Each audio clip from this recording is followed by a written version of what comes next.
예, 지성률 목사님 목소리가 아주 매력적이시네요. 또 하림자매님 또 이렇게 아름다운 광고를 찍어주셔서 감사합니다. 저는 지난주 악의 존재와 또 하나님의 또 개입 여부에 대해서 말씀을 나눴죠. 여러분들이 피드백을 해주셨는데 흐름은 좀 이렇습니다. 10계명 설교하고 10계명의 흐름을 계속해서 지금 이어나가고 있는 설교를 진행 중입니다. 10계명의 핵심 내용은 생명과 자유, 이웃의 생명과 자유를 증진하는 삶입니다. 그리고 그것을 방해하는 대표적인 것은 바로 탐욕이죠. 따라서 10계명은 이와 같이 생명과 자유를 증진하는 삶을 방해하는 그 탐욕으로부터의 자유를 선언하는 그런 계명입니다. 그래서 지난 시간에요, 우리에게 악과 고통을 만들어내는 것이 하나님이 아니고 인간의 죄, 그리고 인간의 죄로 인한 탐욕이라고 말씀을 통해서 또 신학적, 철학적 설명을 통해서 살펴보았습니다. 그러면 10계명을 14주 듣고 지난주 또 계명을 듣고 나면 이런 질문이 하나 생길 것 같아요. 아니, 예전부터 아마 이런 질문이 마음속에 있지 않았을까 그렇게 추측해 봅니다. 10계명에서도 나타나듯이 성경은 이렇게 탐욕이 가진 폐해를 지적하고 탐욕을 경계하고 있습니다. 그리고 그것으로부터 자유로워질 것을 정말 많이 강조합니다. 그런데 왜 막상 교회를 다니다 보면요, 또 교회에 관련된 뉴스를 보면 그와 정반대되는 상황, 메시지, 뉴스를 접하게 되는 것일까요? 분명 이와 같이 성경은 탐욕에 대해서 지적하고 있고 교회에서는 그것을 가르쳐주고 있고 아예 10계명에 분명히 못 받고 있는데 현실의 교회의 모습에서는 오히려 정반대의 모습이 자꾸 들려지고 보여지는 이유는 무엇일까요? 여러분, 올해 아시다시피 한 큰 교회가 세습하는 문제로 그 메인 뉴스에 여러 차례 등장하는 일이 나왔습니다. 비자금이 800억이다 이런 얘기도 등장하게 되고요. 또 그 교회뿐만 아니라 어떤 교회는 수천억짜리 교회 건물을 짓는다 이런 얘기들 때문에 사회적으로 또 물의를 빚기도 했습니다. 아마 이런 얘기들을요, 여러분 심심치 않게 들어보셨을 거예요. 작년에 한국 목회자 협의회에서요, 비기독인 약 1000명을 대상으로 설문조사를 했는데 항목 중에서 교회에 대한 이미지를 묻는 항목이 있었습니다. 중복 응답이 가능하도록 했거든요. 그런데 이제 안 믿는 분들이, 비기독인들이 교회에 대해서 어떤 이미지를 갖고 있느냐라는 그런 질문이었는데 68.8%가 이기적이다라고 평가를 했고 68.5%가 물질 중심적이다라는 그런 이미지를 갖고 있다고 평가했습니다. 70% 가까이 되는 그런 사람들이 교회는 이기적이고 물질 중심적이다라는 그런 이미지를 갖고 있다고 평가한 거예요.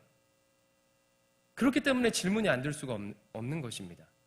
분명히 이와 같이 탐욕을 경계하고 있고 탐욕으로부터 자유로워지라고 그렇게 얘기하고 있는데 오히려 정반대로 이기적이고 물질 중심적인 느낌이 나는 이유는 무엇일까?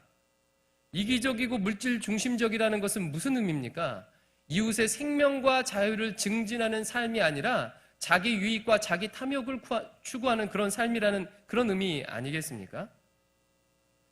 실제 이런 이미지에 대한 얘기를 심심치 않게 듣습니다. 한 8, 9년 정도 된 것 같은데요. 제 친구, 제가 오래전부터 전도하려는 친구가 어느 날 교회를 가겠다는 거예요.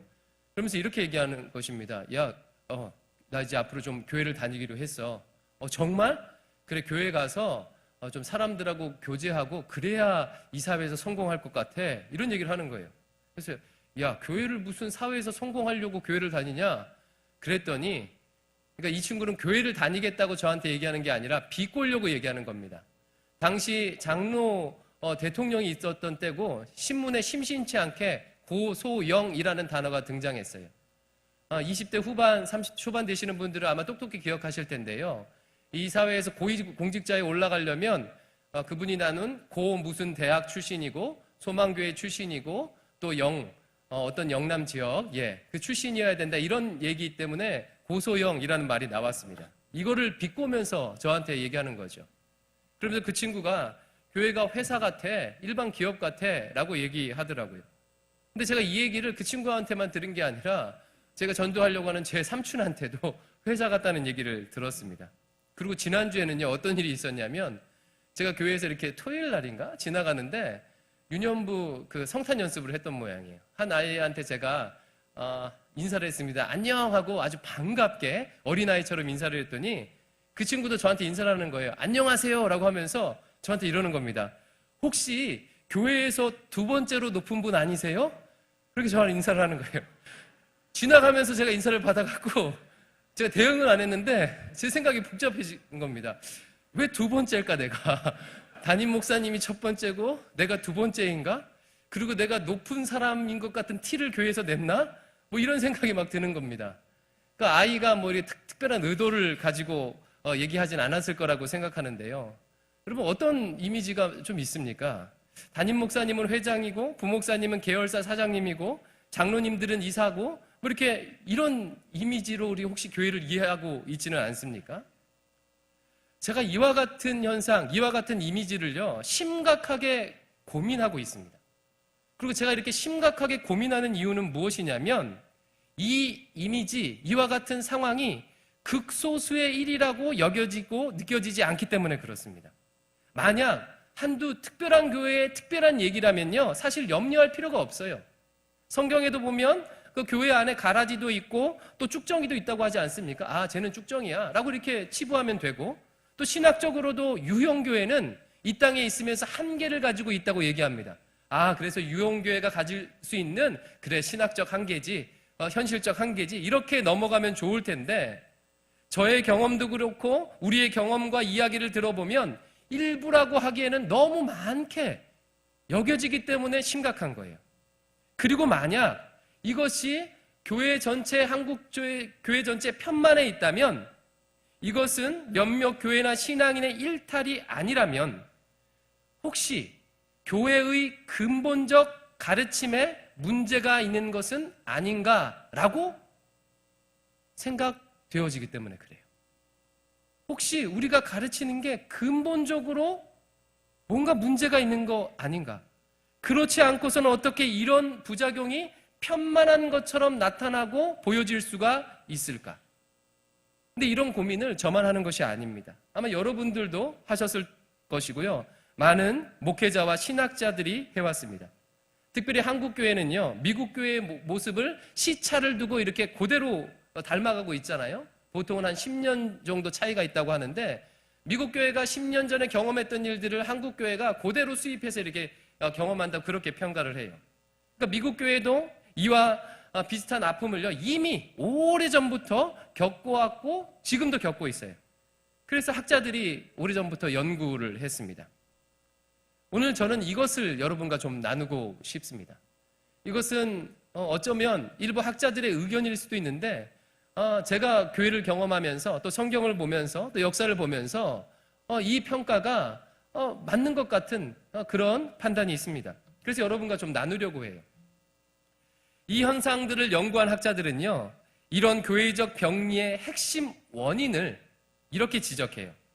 교회 전반에 뿌리내려 있는 일종의 그릇된 성공주의다. 공식처럼 여겨지고 있는, 공식처럼 가리켜지고 있는 그릇된 성공주의 때문이다 라고 그렇게 평가합니다. 그리고 이와 같은 공식처럼 여겨지는 그릇된 성공주의는 다음과 같은 방식으로 전해지기 때문에 우리가 분별하지 못하고 온몸으로 흡수하게 되었다라고 그렇게 평가합니다. 그러면 이 그릇된 성공주의가 어떻게 전해졌길래 온몸으로 흡수하게 되었을까요? 그것은요, 아주 간단하게 얘기하면 이렇게 얘기할 수 있어요.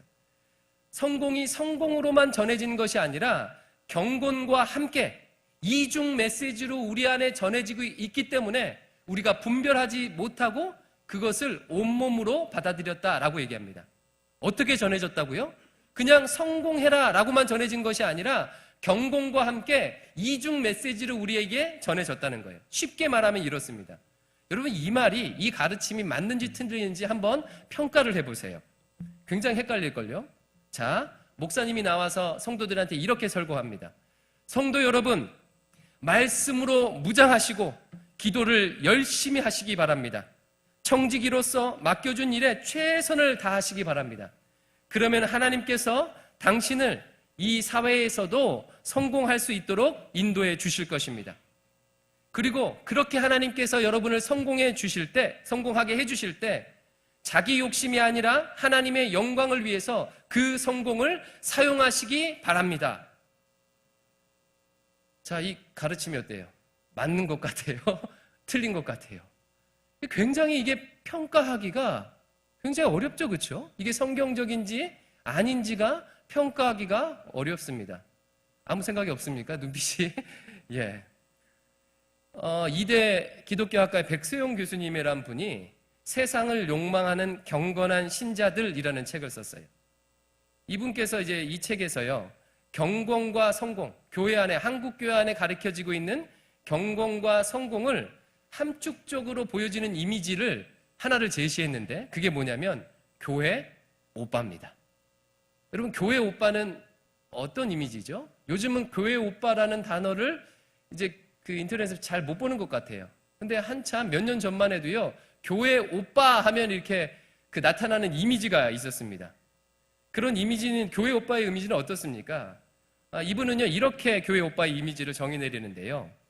자신의 시간을 말씀과 기도 그리고 교회 봉사에 드리면서도 인품도 무난합니다. 뿐만 아니라 이 교회 오빠는요, 자기 일에 성실하기 때문에 사회에서도 인정받고 어느 정도 안정적이고 성공한 사람이에요. 자, 그러면 우리 대강교회에서 한번 물어볼게요. 자, 이 기준에 나는 합당한 교회 오빠 같다 하고 생각하는 남자분들 손 들어보세요. 예, 한 명도 없습니다. 예. 자신의 시간을 말씀과 기도, 교회 봉사, 그리고 성령의 열매도, 인품의 열매도 맺어요. 경건해요. 그러면서도 세상 일도 열심히 하기 때문에 사회에서도 인정받고 성공한 사람.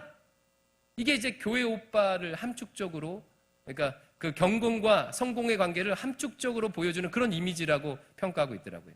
근데 저는요, 이것보다 더 리얼하게 이 경공과 성과의 이중 메시지가 함축적으로 보여지는 그런 책을 제가 발견했어요. 책 제목이요. 정확하게 얘기하면 책 제목입니다. 여러분, 혹시 성경이 읽어지네 라는 책을 아세요? 우리 더함 공동체에서도 그 성경 읽을 때 성경이 읽어지네 라는 책을 가지고 성경 통독을 합니다. 굉장히 좋은 책이에요. 성경은 시대 순서대로 쓰여 있지 않기 때문에요, 이것을 시대 순서대로 읽을 수 있도록, 역사 순서대로 읽을 수 있도록 도와주는 그런 책입니다. 근데 이 책의 저자가요, 책을 한 권 더 썼는데 그 책 제목이 남편과 쓴 책이에요. 뭐냐면 하버드에 들어가네 라는 책이에요. 저는 이 책을 실명으로 얘기할까 말까 고민했는데 이 해악이 너무나도 크기 때문에 얘기를 하는 게 좋겠다 싶어요. 성경이 읽어지네는요, 굉장히 경건한 책이죠. 말씀을 통독하고 말씀을 깊이. 근데 하버드에 들어가네는요, 내용은 전 읽지도 않았어요. 근데 이제 목차를 보고 그 요약한 걸 보니까 정말 주의 말씀 안에서 아이를 잘 양육했더니 이 아이가 하버드에도 들어간다는 그런 얘기예요.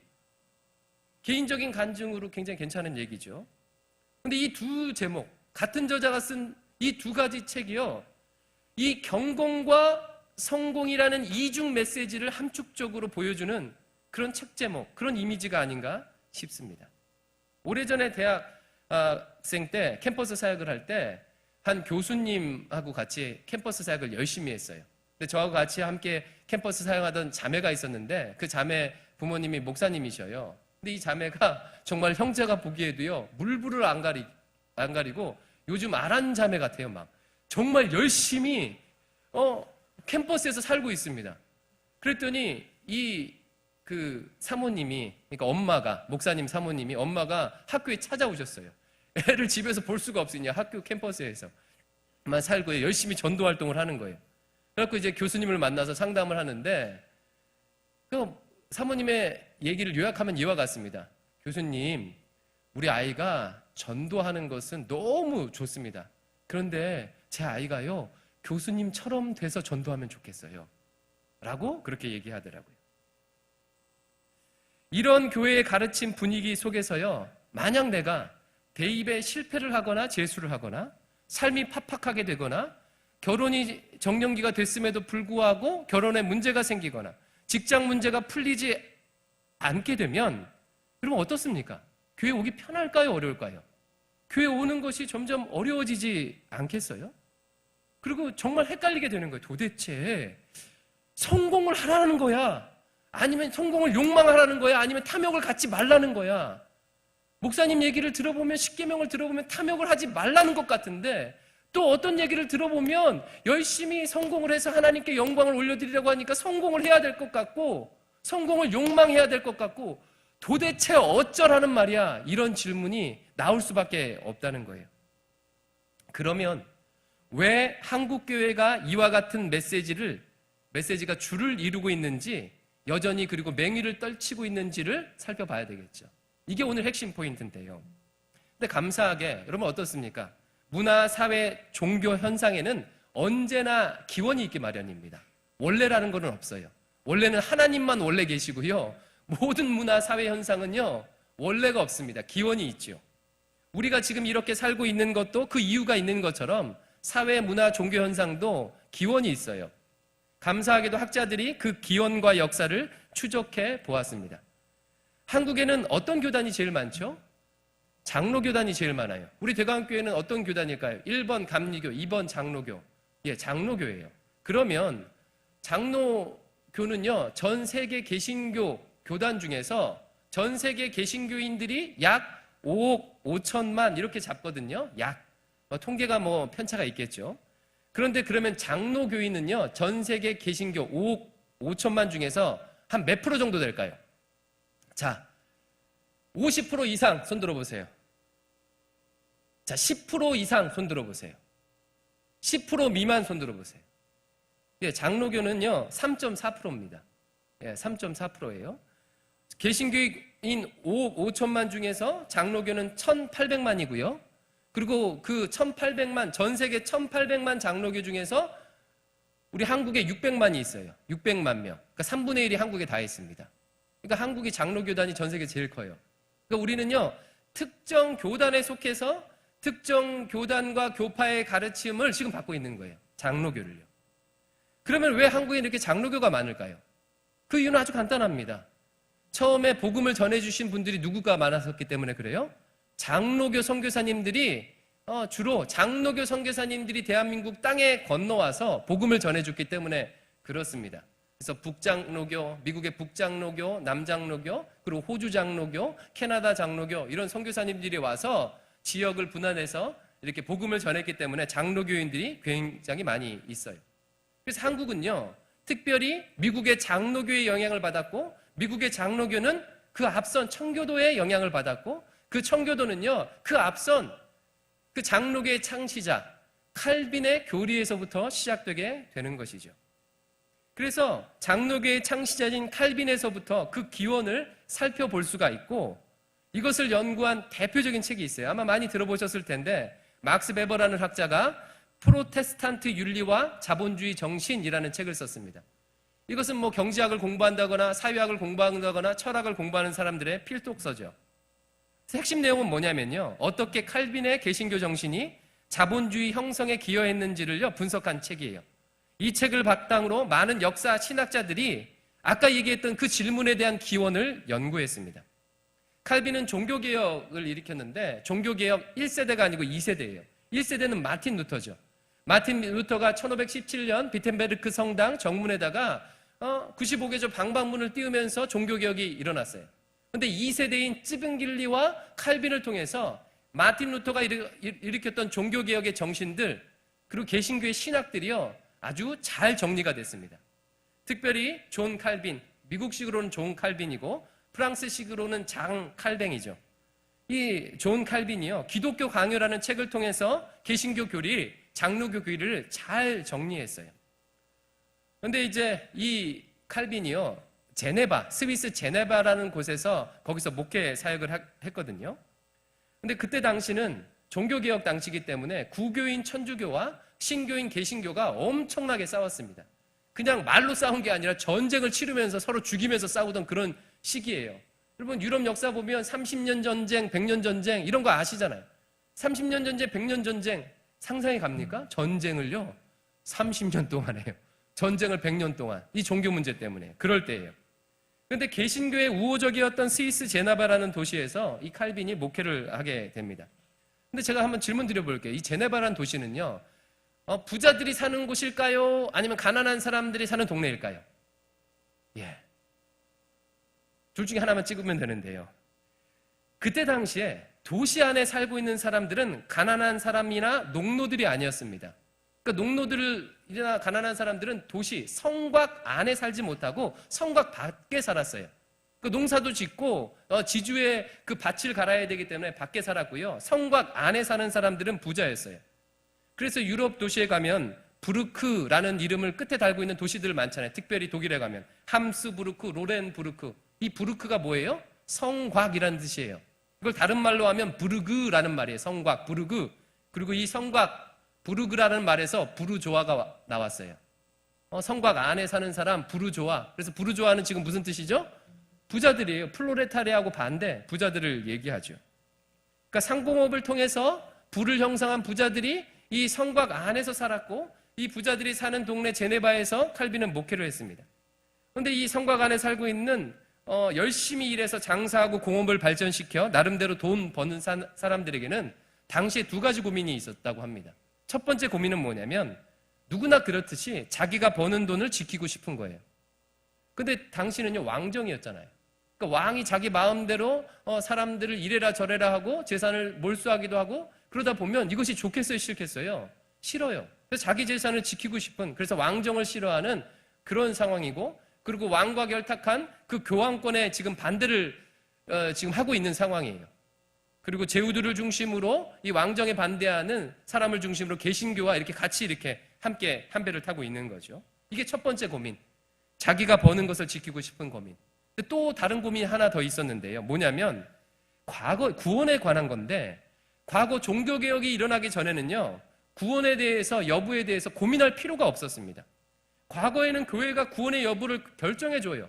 그러니까 태어날 때부터 그냥 신자잖아요. 그래서 영세 받고 그리고 교회에서 교회 중심으로 다 생활하기 때문에 구원에 대해서 고민할 필요가 없었죠. 죄를 지으면 어떻게 해요? 신부님에게 찾아가서 고해성사를 해요. 고해성사를 하면, 그래 지금 이 죄를 들어보니까 당신은 성당을 지금 무릎으로 몇 번 올라가십시오. 그리고 주기도문을 한 100번 하십시오. 이런 식으로 하면 그러면 그 모든 죄가 씻어지니까 구원에 대해서 고민할 필요가 없었어요. 그런데 종교개혁이 일어나면서부터 이제 이게 문제가 되는 거예요. 여러분 구원은 어떻게 받죠? 행위로 받는 게 아니라 오직 믿음으로 받는 거라고 종교개혁자들은 외쳤습니다. 그러니까 이제는 구원이 개인의 문제가 되는 거예요. 하나님 앞에서 나 개인이 구원받았는지를 점검해야 되는 그런 문제가 되는 거죠. 따라서 구원을 확인하고 싶은 그런 문제가 그들에게 있었어요. 자기 부를 지키고 싶고 구원을 확인하고 싶은. 근데 분석에 의하면 칼빈의 신학이 이들을 나름의 방향으로 인도해 주었다라고 그렇게 평가합니다. 존 칼빈의 신학의 핵심은 세 가지인데, 하나는 하나님의 절대 주권이에요. 하나님은 절대 주권을 가지고 계시다. 두 번째는 예종론입니다. 여러분 질문 많이 하시는 거 있죠? 예종론. 예종론에 대해서 궁금하시는 분은 지난주 설교를 들으시면 나름의 해답을 찾을 수 있을 거예요. 세 번째는요, 하나님께 영광. 절대 주권, 예종론, 이 하나님께 영광, 이 세 가지 교리가 어떻게 작용을 했냐면요, 이렇게 그 부르주아들에게 들리게 되는 것이죠. 야, 하나님께서는 절대 주권을 가지고 계셔. 그리고 모든 것을 예정하셔.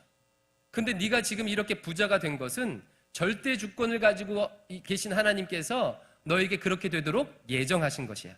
그러니까 너는 경건하게 살면서 너의 부를 하나님의 영광을 위해서 사용해라 라고 그렇게 메시지가 전해지는 것입니다.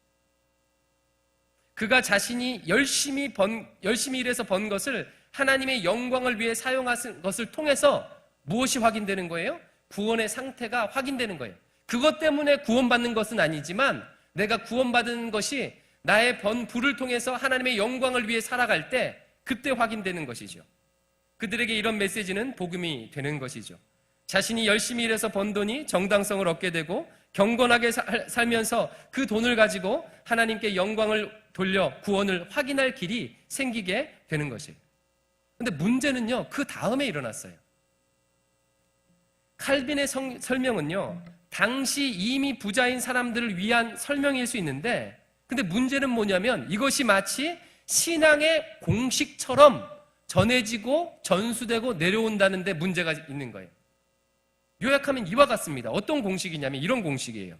구원받은 사람은 자신의 개인 경건도 열심히 하지만 자신의 직업 영역에 대해서도 최선을 다해야 한다. 그리고 이렇게 최선을 다하며 산다면 성공할 수밖에 없다. 그리고 성공한다면 이것은 하나님의 영광을 위해서 사용해야 된다라는 공식으로 전해진다는 거예요. 이 맥락이 어렵지 않죠? 그렇죠? 이해되죠? 개신교인들, 특히 칼빈주의자들은요, 이때부터 하나님의 영광을 위해서 사회에서 최선을 다하는 것을 미덕으로 삼았죠. 그래서 하나님의 영광을 위한 사회적, 경제적 그 부를 추구하고 높은 곳에 올라가는 것을요, 목표로 삼았습니다. 이것을 흔히 말하는 고지론이라고 얘기하죠. 그 높은 자리에 올라가서 세상을 변화시켜라 라는 것.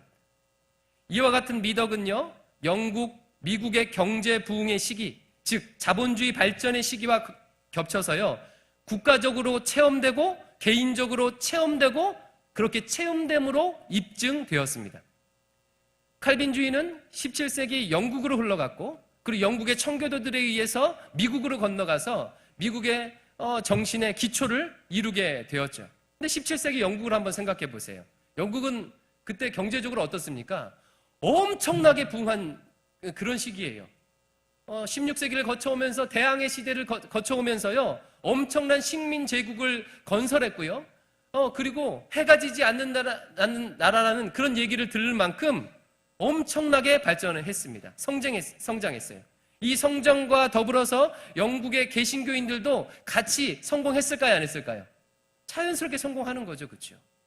미국도 마찬가지예요. 18세기 서부 개척 시기를 지나서 19세기, 20세기를 지나면서요, 특별히 1, 2차 세계대전을 지나면서 미국은요, 전 세계에서 가장 경제적으로 성공한 나라가 되었죠. 이 과정에서 미국 사회의 주도적 인물이었던 개신교인들은 성공했을까요? 안 했을까요? 성공했습니다. 따라서 이와 같은 상황에서 교회에서는요, 성공자의 간증이 유행하게 되는 거죠. 대표적으로 록펠러와 같은 인물이 아니겠습니까? 록펠러는요, 신앙인들에 있어서 경건과 성공, 이 이중적 메시지를 완벽하게 성취한 그런 사람이죠. 그는 개인적으로 경건하고 성경 말씀을 사랑했습니다. 주일 성수를 잘했고 금욕적이었어요. 자신의 일에 최선을 다했고 그리고 엄청난 부를 이루고 성공을 했습니다. 성공한 것을 가지고 11조를 열심히 하고 교회를 세우고 선교하고 하나님의 영광을 위해 쓰였지요. 그런데 여러분, 이런 신앙적 경황과 사회적 분위기에서는요, 두 가지 문제가 교회 안에서 필연적으로 발생할 수밖에 없어요. 첫 번째 문제는 무엇이냐면요, 구원받은 신자라면 열심히 일해서 열심히 일할 수밖에 없고, 열심히 일하면 성공할 수밖에 없고, 성공하게 된다면 하나님의 영광을 위해서 사용해야 된다라는 그런 메시지는요, 이게 이제 편만하다면, 만약 내가 열심히 신앙생활에도 불구하고 사회적으로 경제적으로 실패한다면 이것은 어떻게 해석해야 되죠? 이것은 시험이라고 해석될 수밖에 없어요. 그러니까 내게 사단이 시험하는 거야, 혹은 하나님이 테스트하는 거야 라는 그 테스트로 해석될 수밖에 없고, 그리고 실패를 통해서 이루어지는 가난은요, 내가 열심히 하지 않아서, 내가 신앙적 문제가 있어서 개인의 문제 때문에 가진 것이라 해석될 수가 있습니다. 그리고 더 큰 문제는요, 구조적인 문제인데요, 어떤 나라도 계속해서 그렇게 초고속으로 경제가 성장할 수 없지요. 자본주의 사회는 발전하면 발전할수록 그 특징이 하나 있는데, 승자 독식의 특징을 가지고 있어요. 부의 집중이 이루어지게 됩니다. 점점 더 그렇게 크게 성공하는 사람들은 줄어들게 되고, 이미 사회적으로 경제적으로 성공한 사람이, 그리고 그 사람의 자녀가 세속적으로 성공할 가능성이 더 높아지게 됩니다. 많은 세속적으로 실패한 사람들이 그래서 나타날 수밖에 없어요. 따라서 이렇게 경제 발전이요, 고착화되는 상황에 오게 되면요, 교회 안에 어려운 사람들이 많이 발생하게 된다는 거예요. 그러면 이런 사람들은 교회에서 마음의 평안을 얻기가 점점점 어려워지는 것이죠. 그리고 미국 교회가 이것을 여실하게 경험했습니다. 미국 교회도요, 1세대, 2세대, 3세대가 지나기 전부터요, 실패하는 사람들이 등장했어요. 모두 다 성공하는 게 아니잖아요. 미국 교회는 처음 시작할 때만 하더라도 영국에서 도망 나온 도망자의 교회였고, 사회 최하층의 사람들에 의해 시작된 최하층 사람들을 위한 교회였습니다. 하지만 점점점 교회가 이와 같은 방향으로 흘러가면서 백인 중산층을 중심으로 형성되는, 특별히 청교도 정신, 아까 얘기했던 그와 같은 정신을 받은 사람들은 백인 중산층을 중심으로 형성될 수밖에 없게 되죠. 혹시 미국 사회에서 와스비란 그런 단어 들어보셨습니까? 우리나라 말로 하면 꿀벌인데 스펠링은 WASP예요. 이게 꿀벌이라는 의미가 아니라요, W는 white, 백인을 상징하고, AS는 앵글로색슨, P는 프로테스탄트를 상징하죠. 미국에서 대통령이 되려면 이들의 지원을 받지 아니하면 될 수 없다라고 해서 WASP라는 그런 단어가 있지 않습니까? 그래서 미국 사회에서도 정치적인 영향력을 행사할 수 있는 힘 있는 사람들로 이렇게 발전하게 되는 것이죠. 바로 이와 같은 신앙의 경향이 19세기 대부흥을 경험한 미국의 선교사님들로부터, 청교도의 후예로부터 한국 사회에 들어오게 됐고, 근 100년 한국 사회에서 지금도 맹위를 떨치고 있는 것이죠. 한국은 6.25 이후에 전 세계 유례를 찾아볼 수 없을 정도로 경제가 성장했습니다. 그 경제 성장의 시기는 교회의 성장과 정확하게 일치를 해요. 그래서 주옥 같은 경건한 성공자들의 간증이 한국 사회에 굉장히 많이 있었습니다. 90년대까지만 해도 이런 간증들이, 집회가 너무 많았어요. 집하라 헌금했더니 하나님께서 조상 땅을 찾게 해주셔서 그 땅이 수십 배가 올라 더 큰 축복을 받게 되었다. 가난에도 불구하고 경건하게 살면서 교회를 위해 수고했더니 하나님께서 내 자녀에게 복을 내리셔서 내 자녀가 사회 고위층에 올라가게 되었다. 훌륭한 사람이 되었다. 라는 그런 간증들이 너무나도 많이 있었습니다. 저는 이런 간증이 거짓이라고 생각하지 않습니다. 하나님께서 그들에게 복을 주셨음을 확실하게 믿습니다. 그리고 하나님께서는 복 주시는 분이시고 그 분의 주권 가운데 사회적, 경제적 축복을 우리에게 내려주신다고 믿어요. 그런데 문제는 뭐라고요? 이것이 공식화되는 거예요. 공식화. 일종의 반드시 거쳐야 되는 공식처럼 여겨지는 것이죠. 근데 지금 어떻습니까? 100년이 지나고 최근 한국 교회는 미국 교회가 겪었던 한계를 그대로 경험하고 있습니다. 1990년대 초까지만 해도 개인적으로는 경건하게 살면서 열심히 일하여 성공해서 하나님께 영광을 돌리자라는 가르침이 적용될 수 있는 그런 환경이었죠. 그런 간증들이 많이 나올 수 있는 환경이었습니다. 하지만 지금은 그렇지 않아요. 환경이 전혀 변했습니다. 여러분, 1990년대 이전에 역사했던 하나님은 지금은 역사하지 않으셨기 때문에 그렇습니까? 그렇지 않아요. 영국 사례와 미국 사례에서 보는 것처럼 그와 같은 그런 발전의 시기가 지났기 때문에 그래요. 이제는 집 하나 드렸더니 더 큰 집을 주셨다는 그 간증이 어려운 시기가 되었습니다. 1980년대 말부터 경제 성장률과 임금 상승률은 차이를 보이기 시작했어요. 경제 성장률과 임금 상승률이 동일하게 같이 가야, 그래야 모든 사람이 잘 살죠. 여러분, 지금 1인당 국민소득이 3만 불입니다. 그러면 저희 집이 6명이니까요. 저희 지금 6, 3, 18 해서 그 1대1로만 해도요, 1억 8천을 1년에 벌어야 돼요. 소득이 있어야 돼요. 그런데 그렇지 않아요. 저희 집 저만 벌는데 택도 없습니다. 여러분은 어떠십니까? 그렇잖아요. 1인당 국민소득은 3만 불이야. 그런데 임금 상승률은요, 이렇게밖에 안 돼요. 이 격차를 지금, 이 차이를 느끼면서 우리가 괴로워하고 있는 거죠. 빈부격차가 굉장히 심해집니다. 맞벌이 하지 않으면 애를 기를 수 없는 그런 시대예요. 빈의 대물림, 부의 대물림이 심해지고 있어요. 신내동만 해도 어떻습니까? 같은 서울이지만 강남에서 20년 전만 해도 강남 집값과 신내동 집값은요, 2, 3억 차이였어요. 지금은 강남 집값과 신내동 집값 차이가 얼마죠? 20억, 30억 차이가 이상이 납니다. 여러분, 그럼 한번 생각해 보십시오. 논리적으로 생각해 보세요.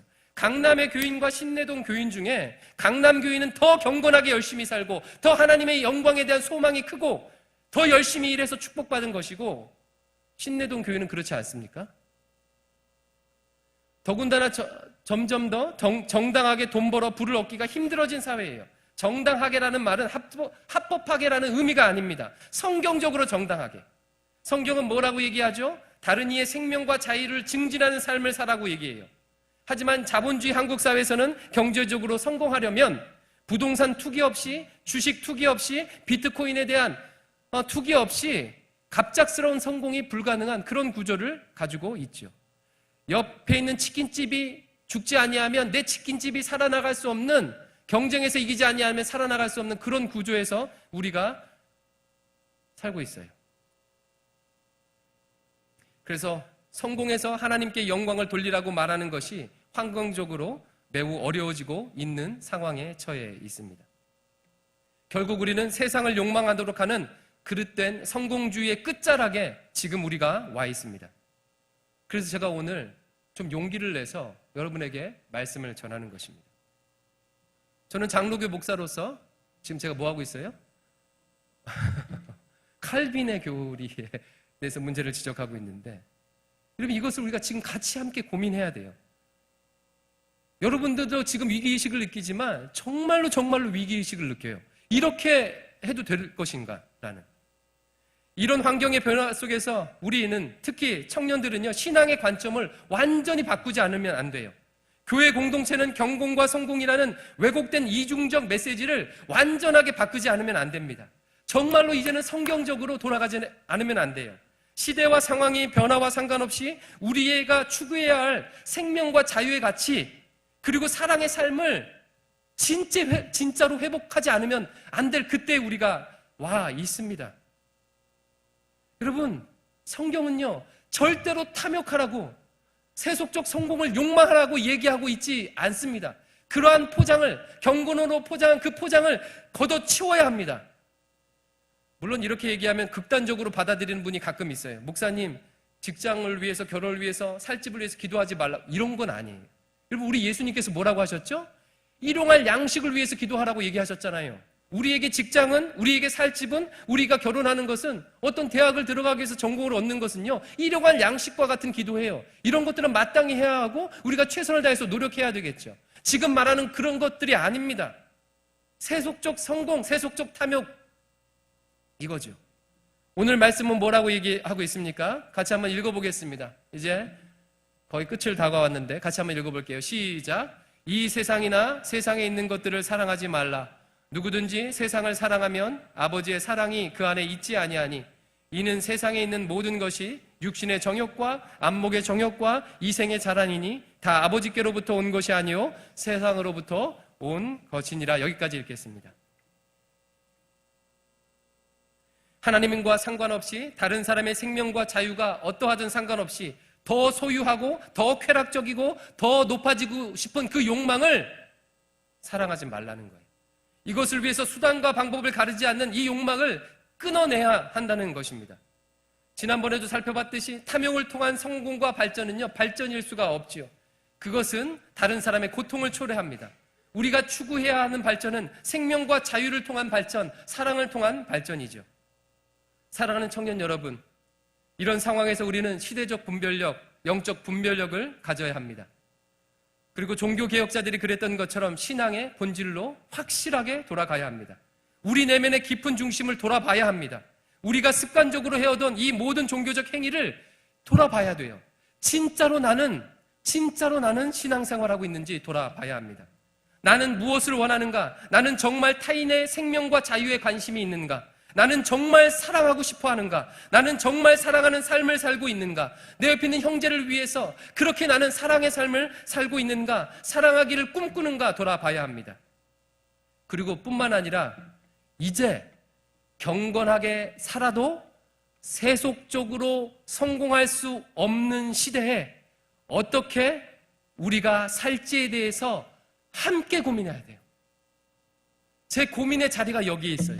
우리 청년들이 아무리 말씀 열심히 보고 기도해도 예전처럼 그렇게 성공할 수 없는데 어떻게 이 청년들을 도와줘야 하지?